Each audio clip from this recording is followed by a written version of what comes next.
Greetings, members, one and all of the Salivation Nation. Gold and silver are anxiously awaiting what's going to be happening here at not only our central bank with the Federal Reserve, but other banks around the world with what they're going to do in terms of interest rates and the like. So let's explore.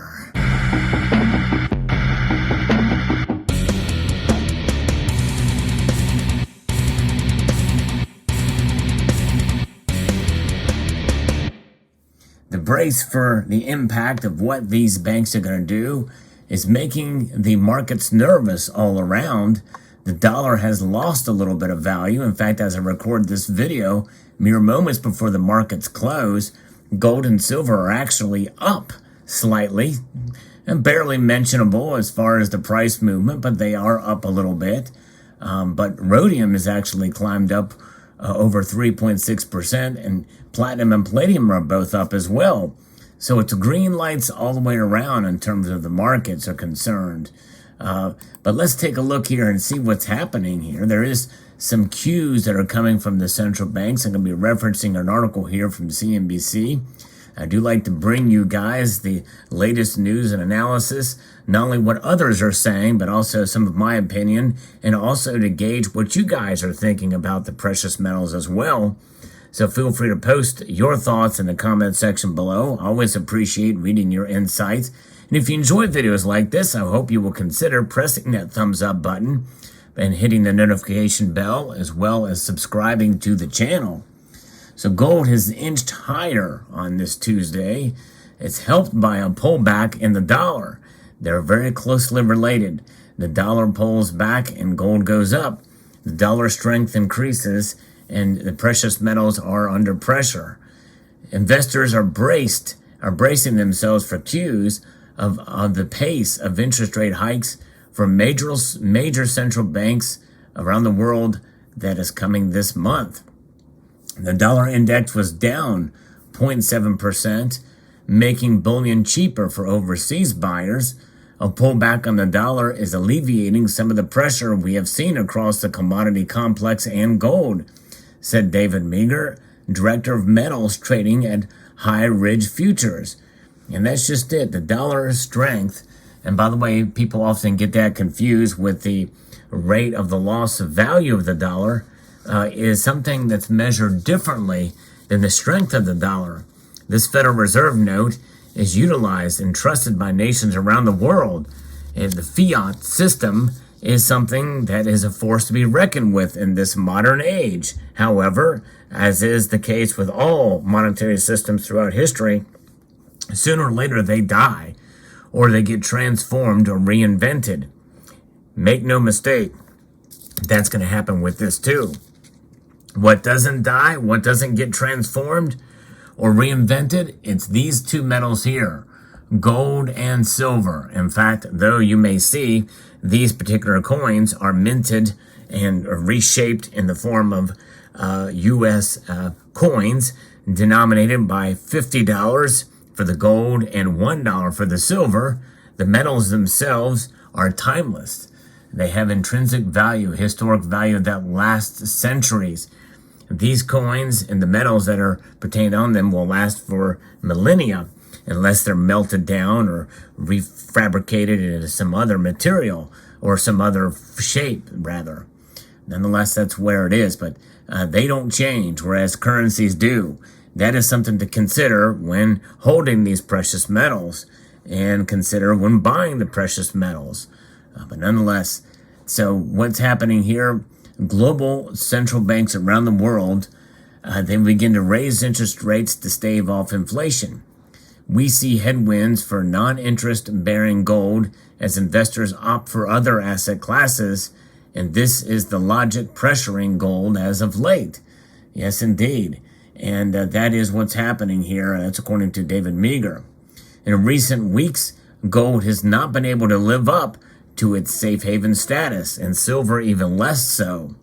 In fact, I would go on to say that, there are some people that don't have a lot of time left in order to get the benefits out of silver, and that's certainly understandable and why it's been frustrating. So sometimes, if you're getting into this late, and let's say you got in when silver was $28, $29 an ounce, and you see it fall down to $18, $19 an ounce, and you're close to retirement, and you got in just last year, it's not a safe haven for you if you've bought all your silver at that time. Even if you buy it on the way down, and you need to sell at its low or near its low, it's not really going to do much for you. This is why investing or hedging with silver is something you do over the course of a long period of time, and probably wise to start younger unless you've got some time to wait. And it's also good to diversify with other asset classes that have done well, and other investments that have done well for you. This is why it's always good to not put all your eggs in one basket. And do not do that. It's good to diversify. Diversification is the key. Diversify, diversify, diversify, as Coins A to Z says. But nonetheless, that's another story. So as global central banks around the world begin to raise interest rates to stave off inflation, this is going to put pressure, as we've mentioned before. Gold has not been able to live up to its safe haven status. Bullion has declined more than $350 from $2,000 an ounce level it scaled in early March for gold. Due to the U.S. Federal Reserve's aggressive rate hike plans and the dollar's recent rally, the Fed is scheduled to meet on July 26th and 27th, when it is expected to raise rates by 75 basis points. Some feel they may raise them by 100 basis points. That's a full percentage point in order to fight against what we have seen with a higher than expected inflation rate of 9.1% from the Consumer Price Index year over year. Meanwhile, the European Central Bank policymakers will discuss whether to raise interest rates by 25 or 50 points at their meeting on Thursday to tame record high inflation there. Two sources with direct knowledge of the discussions have told Reuters.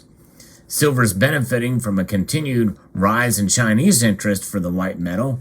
However, reports that major Chinese banks will suspend investors from taking new positions in gold and silver by August are blurring the outlook for this signal, TD Securities said in a note. So, we'll see. It's fascinating to see. And the thing is that interest for the white metal is for Chinese investors or for industrial applications, because these metals, they have risen almost in tandem today, which is somewhat unusual. Silver by slightly more, almost 0.3%, and gold by 0.2%. Marginal increases for both today, but nonetheless, it's because they're kind of nervous. We'll see how it plays out, and what the reactions will be to it.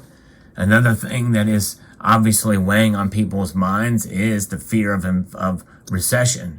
Recession fears are certainly something that everybody is nervous about and considering what to do in those times. If that is the case, a decreased economic activity could mean that inflation could be staved off a bit. But if people are hurting financially and not being able to make ends meet, no matter what the dollar strength is or what the inflation rate is, it's really not going to do anybody any good. And this is why I think it's a good idea to kind of diversify with the metals and other classes out there, asset classes.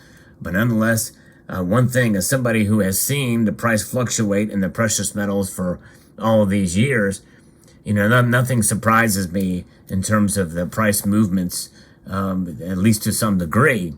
We always learn. Each situation is different. People make predictions and prognosticate on where the metals are going to go. But in the end, there is factors that come into play. And in this kind of economy that we live in today, it may take a while for the precious metals to improve. It takes patience, perseverance, and persistence. Persistence in terms of strategies of acquiring and holding precious metals.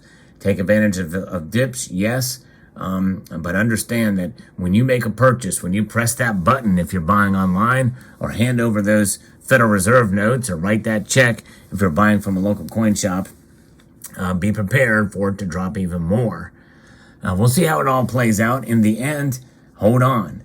bracing for central bank action coming soon.